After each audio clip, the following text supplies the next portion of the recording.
नमस्कार दोस्तों, मेरा नाम है जैक और रिएक्ट ट्यूटोरियल के पार्ट 6 में आप सबका हार्दिक स्वागत है। आज के इस ट्यूटोरियल में हम लोग देखेंगे कि कैसे एक रिएक्ट ऐप फ्रॉम स्क्रैच बनाई जा सकती है, that is without using create react app command. तो उसके लिए सबसे पहले हमें विजुअल स्टूडियो कोड को ओपन करना पड़ेगा। तो हम लोग विजुअल स्टूडियो कोड ओपन करते हैं। विजुअल स्टूडियो कोड जब ओपन हो जाएगा तो उसके अंदर हम लोग टर्मिनल पे जाएंगे और टर्मिनल से न्यू टर्मिनल ओपन करेंगे। मैं अपनी ऐप को अपनी डी ड्राइव में अपने सेव करना चाहता हूँ, तो मैं उस लोकेशन पर जाऊँगा।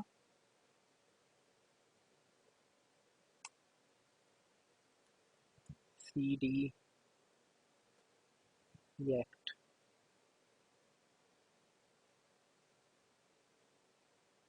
प्रोजेक्ट, तो उस लोकेशन पे आ गए। अब यहाँ पर मैं अपना एक नया फोल्डर बनाऊंगा। तो हम इस फोल्डर का नाम दे देते हैं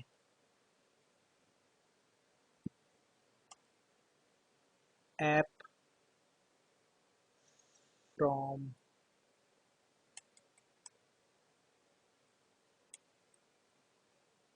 स्क्रैच। तो मेक डायरेक्टरी कमांड से मैंने ये फोल्डर बना दिया है। तो हम लोग अब इस डायरेक्टरी पे नेविगेट करेंगे।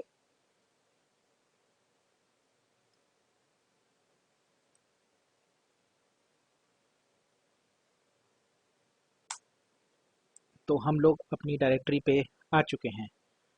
अब at this point of time हम लोग साथ ही साथ एक्सप्लोरर में ये फोल्डर भी खोल खोल लेते हैं। इससे हमें दिखता रहेगा कि जैसे जैसे हम नोड जेएस की कमांड चल रहे हैं उनसे क्या इम्पैक्ट हो रहा है। तो उसके लिए हम लिखेंगे कोड डॉट। तो जैसा कि मैंने आपको अपने पिछले ट्यूटोरियल में बताया था, हम इसके थ्रू भी अपना कोड विंडो खोल सकते हैं इस कमांड से। तो एक न्यू विंडो में हमारी ये फोल्डर ओपन हो चुका है। जैसा कि आप लोग देख रहे हैं इस लेफ्ट पेन में, यहाँ पर अभी एक ब्लैंक फोल्डर है। तो चलिए फिर से हम टर्मिनल को लॉन्च करते हैं। देन अगेन हम अपनी उस डायरेक्टरी पे नेविगेट करते हैं। नाउ सबसे पहले हमें अपनी इस फोल्डर में एक पैकेज डॉट जेसन फाइल बनाना पड़ेगा। जैसा कि मैंने पिछले ट्यूटोरियल में बताया था, ये एक मेटा डेटा फाइल होती है। तो उसके लिए आप लोगों को लिखना होगा npm init -y। जब हम -y लिखते हैं तो इसका मतलब है कि हमारी जो पैकेज डॉट जेएसएन फाइल बनाने को कह रहे हैं with all the default properties.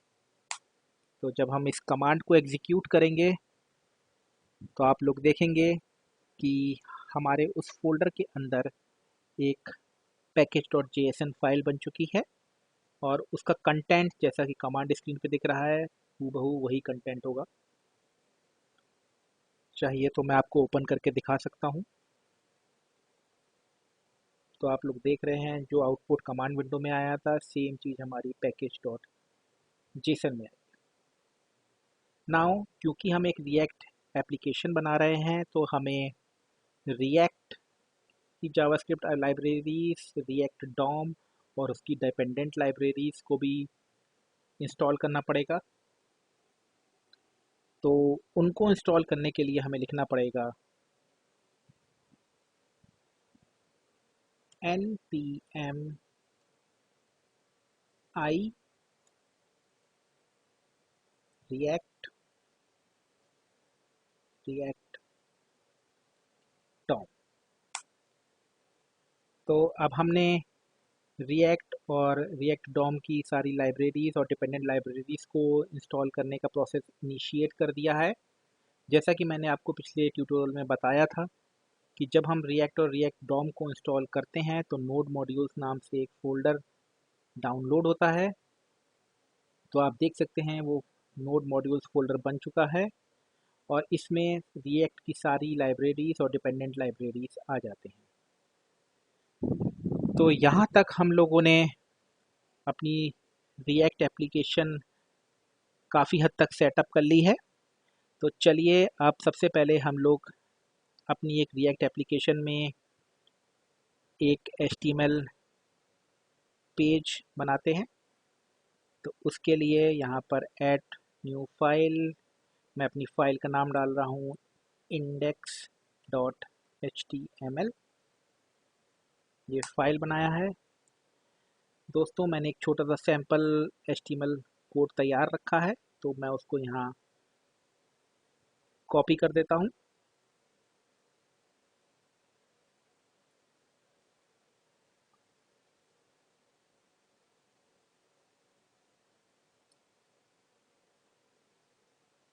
तो जैसा कि आप देख रहे हैं ये बहुत ही सिंपल HTML कोड है जिसमें एक हेड टैग है। हेड टैग में हमने एक style dot C S S file को लिंक करा है। फिर एक बॉडी टैग है, उसमें एक div है और एक स्क्रिप्ट टैग है।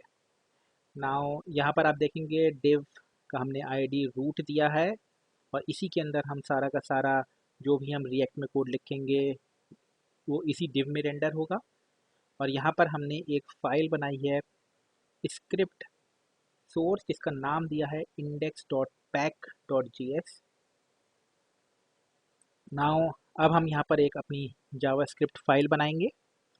तो उसके लिए फिर से न्यू फाइल index.js। दोस्तों आप लोग सोच रहे होंगे कि मैंने जो फाइल बनाई है वो index.js है, और जब मैंने HTML पेज बनाया था उसमें जो हमने रेफरेंस करा था वहाँ पर फाइल का नाम था index.pack_pack.js।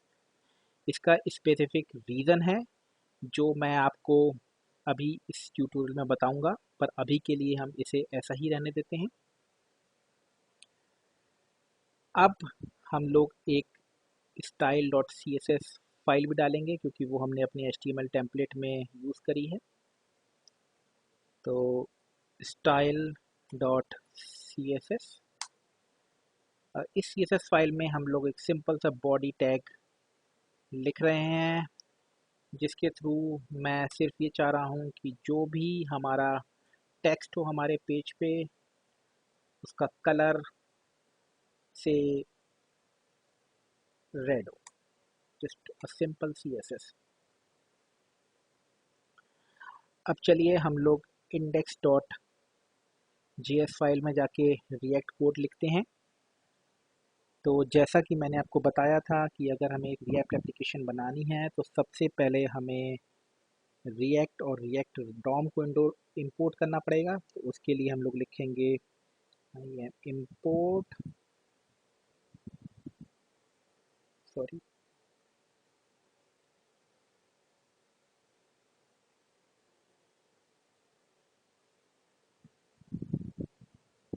index.js फाइल में हम लोग लिखेंगे import react from react।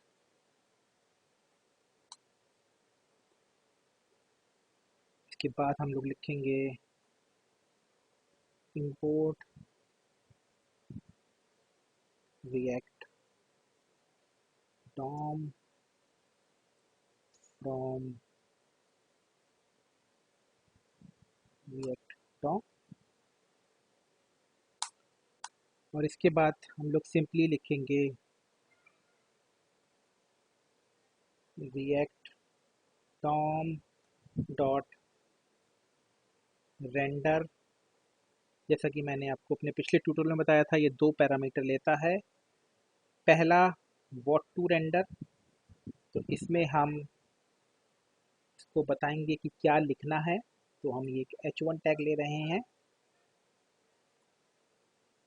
और इसमें हम बता रहे हैं कि रेंडर हेलो वर्ल्ड। सिंपल एक h1 टैग है। एंड कहाँ रेंडर करना है ये हम बताएंगे यहाँ सेकंड पैरामीटर में, document dot get element by ID root. तो मोर और लेस हमारा काफ़ी हद तक कोड तैयार है। हमने रिएक्ट की लाइब्रेरीज को इंपोर्ट कर दिया है, रिएक्ट डॉम को इंपोर्ट कर दिया है और साथ ही साथ React DOM dot render method भी यूज़ कर लिया है। तो इसको हम सेव करेंगे। तो दोस्तों चलिए अब हम लोग देखते हैं कि हमने अभी तक जो कोड लिखा है, अगर हम उसे ब्राउज़र में रेंडर करने की कोशिश करते हैं तो क्या होता है। तो इसके लिए सबसे पहले हम अपनी उस डायरेक्टरी को ओपन करते हैं जहाँ पर हमने अपना प्रोजेक्ट बनाया है। तो जैसा कि देख रहे हैं वो फोल्डर स्ट्रक्चर पूरा दिख रहा है। यहाँ पर index.html पेज है जो हमने रेंडर करा है। मैं इसको ओपन करता हूँ इन गूगल क्रोम। आप देख रहे हैं एक ब्लैंक विंडो आ रही है। हम लोग फर्दर डेवलपर टूल ओपन करके देखते हैं।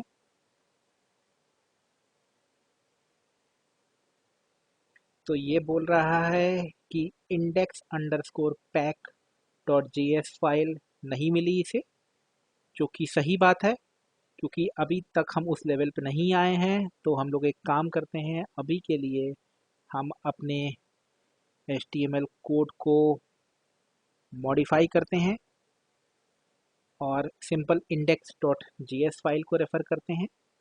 वापस चलते हैं ब्राउज़र में और फिर से इसे खोलने की कोशिश करते हैं। तो आप लोग देखेंगे कि इंडेक्स डॉट जेएस फाइल में अब ये कह रहा है अनकॉट सिंटेक्स एरर। तो दोस्तों मैं आप लोगों को यही दिखाना चाह रहा था। हमने जो भी कोड अपनी इंडेक्स डॉट जेएस फाइल में लिखा है ये अपने आप में एक जावास्क्रिप्ट का कोड नहीं है। जैसा कि मैंने पिछले ट्यूटोरियल में बताया था, ये JSX कोड है, या आप इसे कह सकते हैं एडवांस्ड या नेक्स्ट लेवल जावास्क्रिप्ट कोड। तो बहुत सारे करंट ब्राउज़र और ओल्ड ब्राउज़र इस सिंटैक्स को अंडरस्टैंड नहीं करते हैं। तो इस सिंटैक्स को अंडरस्टैंड कराने के लिए हमें कुछ और जावास्क्रिप्ट लाइब्रेरीज को इंपोर्ट करना पड़ेगा अपने प्रोजेक्ट में। और वो जो जावास्क्रिप्ट लाइब्रेरीज हैं वो हैं बेबल एंड वेबपैक। तो मैं इन लाइब्रेरीज को भी अपने प्रोजेक्ट में इंस्टॉल करूंगा। Babel basically ES6 plus JavaScript syntax को कन्वर्ट करती है in the JavaScript format that existing और ओल्ड ब्राउज़र कैन अंडरस्टैंड। तो वो बहुत ही इम्पोर्टेंट फाइल है। साथ ही साथ एक फ़ाइल है वेबपैक, उसके बारे में मैं आपको जानकारी दूंगा जब हम इसको इंस्टॉल करेंगे। तो चलिए सबसे पहले हम लोग अपने प्रोजेक्ट में बेबल को इंस्टॉल करते हैं। तो उसके लिए हमें लिखना पड़ेगा npm then I then @babel core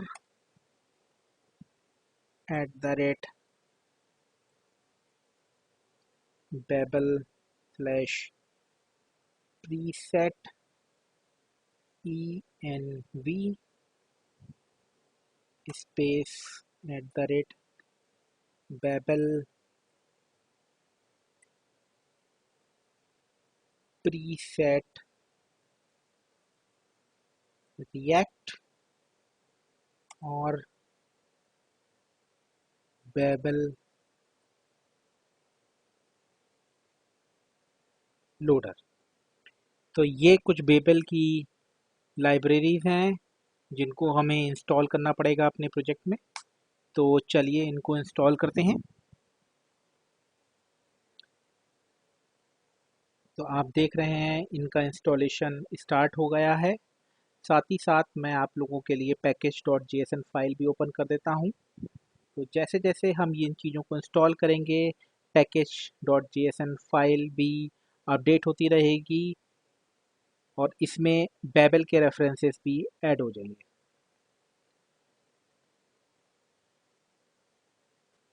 तो जैसा कि आप लोग देख रहे हैं मेरी मशीन पे इस प्रोजेक्ट में बेबल का इंस्टॉलेशन कंप्लीट हो गया है और साथ ही साथ हमारी package.json भी अपडेट हो गई है और डिपेंडेंसीज में बेबल का डेटा आ चुका है। अब हमें package.json में थोड़ा एडिशनल कोड लिखना पड़ेगा बेबल से लिंकिंग कराने के लिए।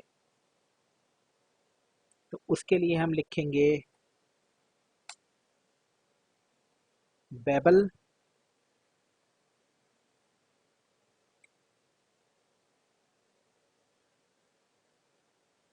कोलन प्रीसेट्स और इसमें हम डिटेल्स डालेंगे उन लाइब्रेरीज की जो हमने अभी इंस्टॉल करी हैं।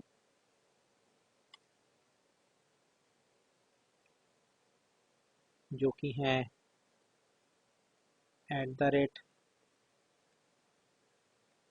@बेबल डैश प्रीसेट env और दूसरी थी हमारी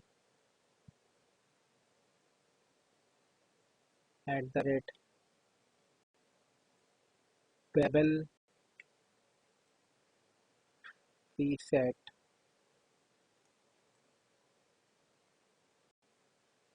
रिएक्ट।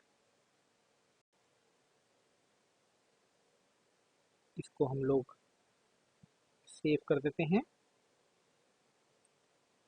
तो बेबल के साथ हमारा अपडेट हो चुका है प्रोजेक्ट। अब हमें इस प्रोजेक्ट में वेब पैक को भी इंस्टॉल करना पड़ेगा। तो उसके लिए हमें लिखना पड़ेगा npm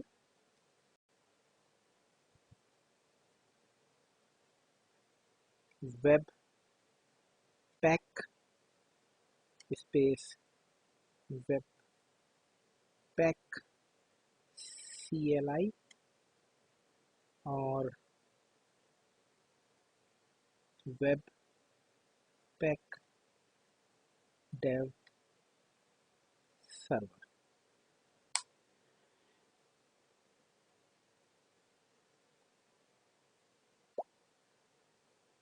दोस्तों मेरे से एक आई वर्ड मिस हो गया था तो हम दोबारा लिख रहे हैं इंस्टॉल करने के लिए। तो अब installation of web pack start हो चुकी है।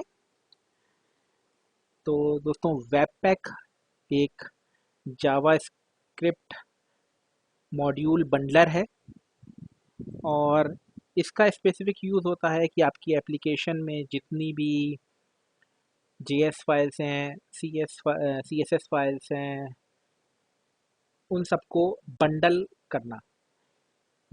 रिएक्ट एप्लीकेशंस अपने आप में परफॉर्मेंस के लिए फेमस होती हैं और इस हाई परफॉर्मेंस में जो कंट्रीब्यूशन है वो इस वेब पैक का भी है। ये सारी की सारी JS फाइल्स को बंडल कर देता है सो दैट आपके HTML पेज को अलग अलग JS फाइल्स को नहीं रेफ़र करना पड़े और सिर्फ एक सिंगल JS फाइल में बंडल कर देता है। प्लस साथ ही साथ ये आपके कोड को ऑप्टिमाइज भी करता है। तो हम लोग वेब पैक के इंस्टॉल होने का वेट करते हैं।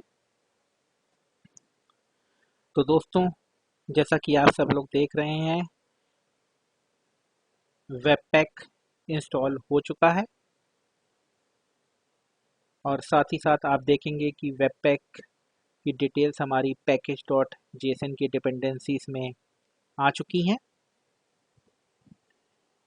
तो चलिए दोस्तों, अब हम लोग इस कोड को वेबपैक से कंपाइल करके देखते हैं। तो उसके लिए हमें लिखना पड़ेगा npx webpack। दोस्तों, इस कमांड के माध्यम से मैं आप लोगों को कुछ दिखाना चाहता हूं। तो मैंने इस कमांड को चलाया है ताकि हमारी जावास्क्रिप्ट फाइल का बंडल रेडी हो जाए। तो अभी आप देख रहे हैं कि यहाँ पर कुछ एक्सेप्शंस आ रही हैं, वार्निंग्स आ रही हैं कि वेदर हमें इसको प्रोडक्शन मोड में चलाना है या डेवलपमेंट मोड में चलाना है। साथ ही साथ एरर दिखा रहा है कि इसको कांट रिजॉल्व डॉट एसआरसी इन मेरी एप्लीकेशन में। तो दोस्तों, इसके पीछे का रीज़न ये है कि वेबपैक में बाय डिफ़ॉल्ट जो एंट्री पॉइंट होता है, या हम कहें कि वो जो एक्सपेक्ट करता है इंडेक्स डॉट जेएस फाइल, वो एक्सपेक्ट करता है इन दी फोल्डर एसआरसी। जैसा कि हम लोगों ने देखा था जब हमने अपनी डिफ़ॉल्ट रिएक्ट एप्लीकेशन बनाई थी यूजिंग क्रिएट रिएक्ट ऐप पर। क्योंकि हम इस एप्लीकेशन को फ्रॉम स्क्रैच बना रहे हैं, तो हमने वो वाला फ़ोल्डर स्ट्रक्चर नहीं कॉपी करा है। तो इसलिए बाय डिफ़ॉल्ट जब हम इस कोड को चला रहे हैं webpack to bundle all the JavaScript files, उसको index.js फाइल नहीं मिल रही है और जिस वजह से ये एक्सेप्शन आ रहा है। तो इसको ओवरराइट करने के लिए हमें अपनी एप्लीकेशन में आपको वेबपैक को बताना पड़ेगा कि वो डिफ़ॉल्ट पाथ को नहीं रीड करे, बल्कि हमारे द्वारा बताए गए पाथ से index.js फाइल को रीड करें। तो उसके लिए हमें अपनी एप्लीकेशन में एट रूट लेवल एक नई फाइल डालनी पड़ेगी। इसका नाम है webpack dot config dot js। Now इस फाइल में हमें कुछ कमांड्स लिखनी पड़ती हैं जो हैं where path equals to require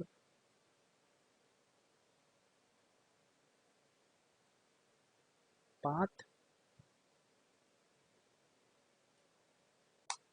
then हमें मॉड्यूल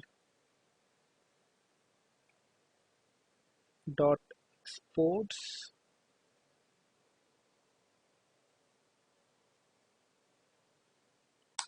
न्यू लाइन पे हम इसको बताएंगे कि किस मोड में हमारी एप्लीकेशन को चलाना है। तो क्योंकि अभी हम डेवलपमेंट मोड में हैं तो हम लिखेंगे डेवलपमेंट। देन हम इसको बताएंगे एंट्री पॉइंट क्या है। एंट्री एंट्री है पाथ डॉट ज्वाइन। हम अपनी इंडेक्स फाइल का पाथ देंगे इसे।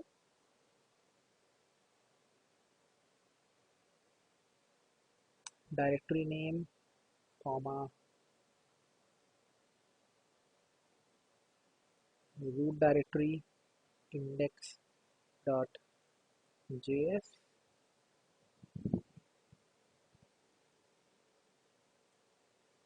Comma output.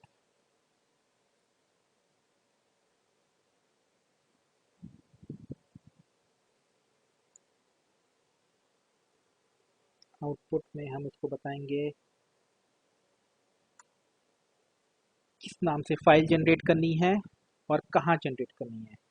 तो पहला पैरामीटर होगा path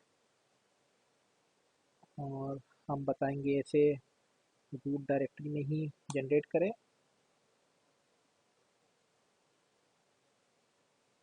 then file name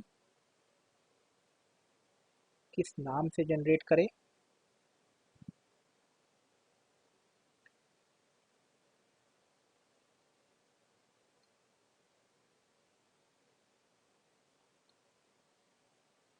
index underscore pack dot JS.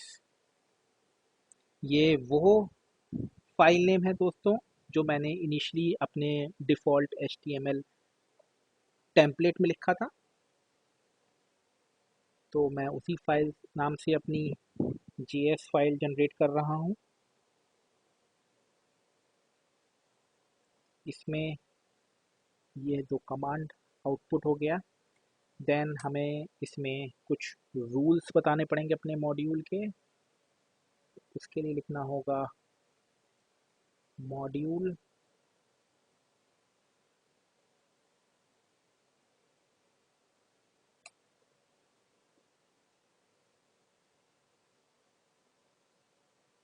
के अंदर हम लिखेंगे रूल्स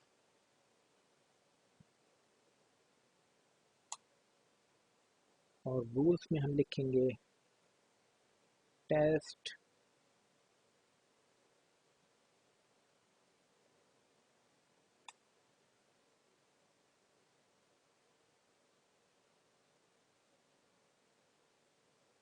आप लोग ये कमांड एज इट इज़ लिखिएगा। किस चीज़ को हमें एक्सक्लूड करना है वो हमें बताना पड़ेगा। एक्सक्लूड, हम नोड मॉड्यूल्स फोल्डर को एक्सक्लूड कर रहे हैं यहाँ पर, क्योंकि उसको हमें रूल्स में ऐड करने की ज़रूरत नहीं है।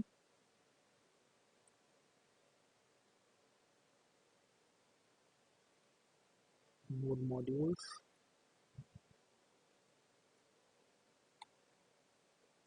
और साथ ही में हम इसको बोल रहे हैं कि आपको बेबल को लोडर बेबल को यूज़ करना है for converting ES6 plus syntax into the syntax जो कि करंट और ओल्ड ब्राउजर्स कैन अंडरस्टैंड। तो वो हम बताएंगे यहाँ पर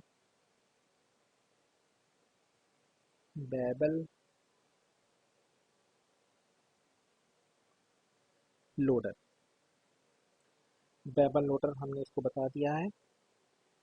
तो दोस्तों हमारी web pack dot config dot JS file काफ़ी हद तक तैयार है। तो चलिए हम लोग फिर से वेब पैक की कमांड को रन करते हैं और देखते हैं कि क्या ये हमारी JSX फाइल को एक जावास्क्रिप्ट फाइल में कन्वर्ट करता है या नहीं। अगेन जैसा कि आप देख रहे हैं कुछ एक्सेप्शन आई है। और अच्छा, it says module dot rules should be an array. मैंने इसको एज एन एरे मेंशन नहीं करा था, तो ये मेरे एंड से मिस्टेक है। मैं इसको एज एन एरे स्पेसिफाई करता हूँ बाय एडिंग स्क्वायर ब्रैकेट्स। तो सेव करते हैं और दोस्तों हम फिर से अपनी कमांड चलाते हैं। होपफुली इस बार सब कुछ सही से चल जाना चाहिए और हमारी index underscore pack dot JS file बन जानी चाहिए। तो दोस्तों जैसा कि आप देख रहे हैं ये वेब पैक कमांड चल चुकी है और हमारे पास एक index underscore pack dot JS file auto generated आ चुकी है। ये सारा का सारा कोड मशीन जनरेटेड है यूजिंग द लाइब्रेरीज। तो इसको हम फर्दर गो थ्रू करने की ज़रूरत नहीं है। अब हमें सिर्फ अपने index.html पेज में अपने जावास्क्रिप्ट करेक्ट जो जावास्क्रिप्ट है उसको रेफ़र करना है बैक और इसको सेव करना है। तो चलिए दोस्तों फिर से हम अपने उस पेज पे चलते हैं और ट्राई करते हैं रेंडर करने का। तो दोस्तों आप लोग देख रहे हैं हमारा हेलो वर्ल्ड आउटपुट पेज पे आ गया है। एंड द रीज़न जो मैंने आपको बताया था वो सिर्फ ये था क्योंकि वो सारा कोड JSX में लिखा था उसको ब्राउज़र अंडरस्टैंड नहीं कर पा रहा था। और जब हमने बेबल और वेबपैक लाइब्रेरीज़ के थ्रू अपने कोड को करेक्ट जावास्क्रिप्ट फॉर्मेट जो कि करंट ब्राउज़र्स अंडरस्टैंड कर सकते हैं उस फॉर्मेट में करा, तो हमारी ये डिफ़ॉल्ट रिएक्ट एप्लीकेशन जो हमने फ्रॉम स्क्रैच बनाई थी ये चल पड़ी और इसने हेलो वर्ल्ड ब्राउज़र में रेंडर कर दिया। तो दोस्तों, आज के ट्यूटोरियल में बस इतना ही। आज के ट्यूटोरियल में हमने देखा कि कैसे हम एक रिएक्ट एप्लीकेशन फ्रॉम स्क्रैच बना सकते हैं। दोस्तों, मैं फिर से आपसे रिक्वेस्ट करूंगा कि आप मेरे चैनल को सब्सक्राइब करिए